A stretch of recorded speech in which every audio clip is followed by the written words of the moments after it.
What's up, people? I'm Shaggy, the opinionated hippie, continuing my deep dive into Neil Young's discography. Hitchhiker.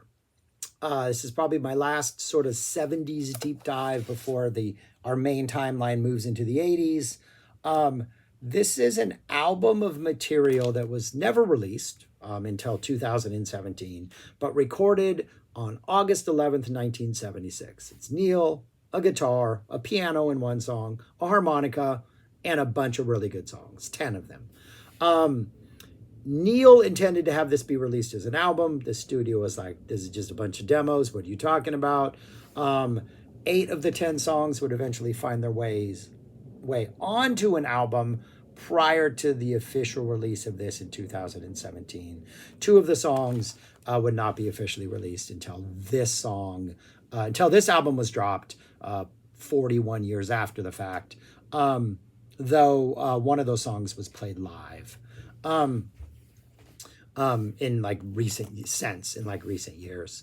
Yeah, I'm gonna rank this among the other ones I've already talked about, because even though it wasn't released in the 70s, it was eventually released, and so it will fall in that official studio album timeline. And then I will rank the songs. But 10 songs, like I said, 8 of them would find their way onto albums, and in almost every instant be a really positive aspect of that album. These are strong tracks. Opens up with Pocahontas, pretty much the version that is on Rust Never Sleeps minus the overdubs. This is that song. Perfect song.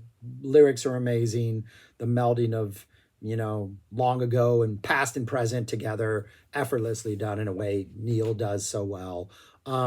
Great way to open an album. Great way to close an album. Great song to have anywhere on an album, Pocahontas. We get an acoustic version of Powderfinger. This is a lot wearier than the more emotional, officially released live version, the electric version. Also, there's another live version. I think it's from Boarding House. It has almost an optimistic vibe to it. This one's a little more wearier, a little more tired, but it works. It's like part of the storytelling. Another just near perfect song, if not perfect song. I do prefer the electric version. I think the electric officially released Rust Never Sleeps version is just perfection. But you strip away the electric guitar and the electricity and all that stuff, and you still have like this absolutely perfect song at its core. So quite a 1-2 punch to open up this album, Pocahontas, Powderfinger. Then we get Captain Kennedy, same version that's on Hawks and Doves, just a really bouncy sort of acoustic storytelling song about a real individual, Captain Kennedy, that Neil Young met, wrote a song about him. I think he was a trader or a fisher, and his boat got sunk by a German U-boat in World War II. This is his tale. The next 2 songs are the unreleased songs. Hawaii, which seems to be about Neil, kind of mysterious lyrics about Neil meeting some stranger who wants to help him get back to Hawaii. Hawaii almost seems like it's a weird metaphor for maybe like some elated, chemically induced state of mind, it feels like. References to the beach and condominiums, and it seems like maybe Neil ran into some real, maybe it's his dealer, I don't know what it is, kind of mysterious. Help me get back to Hawaii is kind of the plea this guy's saying to him. I don't know if it's just a story of some guy he met that he was a little bit weary of, or it really is just a tale of, some, I don't know, a metaphorical tale of like trying to chase that dragon. Either way, it's a really good song, really catchy. Great treat on this. Next is Give Me Strength, which is a song about pretty much, there's a repeated line, the happier you fly, the sadder you fall. It's about looking for strength in hard times. I think there's an acknowledgement of like love lost, just battling through life. Give me strength. I need it. Nice little Neil searching for help song. We get a version of Ride My Llama, which is fantastic. I think this is maybe the 3rd or 4th time Ride My Llama has popped up on this channel. in recent, doing these Neil albums. I've yet to address the opening line, "Remember the Alamo when help was on the way." What a fantastic opening line, because as we all know, or especially those of us who live here, miles, I could walk to the Alamo right now. It'd take me about an hour, but I could walk to the Alamo. Um, Help might have been on the way, but it sure didn't help. So it's a great line. Remember the Alamo when help was on the way. Wait, that didn't turn out well. What are you talking about? That was a disaster. But we made it a tourist destination, because what doesn't kill us, though it did actually kill us. Yeah. Okay. Yeah. So Ride My Llama, great little surrealistic, little weird, fun little song. Yeah. Awesome. Awesome. Awesome song. Then we get, I think, the highlight of this, Hitchhiker, which would eventually get released on Linois. Some of it would be used on Trans, like in Inca, but this is an absolutely amazing song. It's sort of a snapshot of Neil's maybe last 10, 15 years of his life. A lot of like owning up to his experiment with like drugs. This is what I started off on, then I did this, and I finally found like comfort in like smoking grass, which goes into my whole idea of what American Stars and Bars is about, and that concept album about his. Watch that video if you want to know my theory on American Stars and Bars. But he ends up smoking grass, and he admits to using cocaine because it helped him get through the night. There's an outright admission in here. We had a kid and we split apart, dealing with his breakup with Carrie.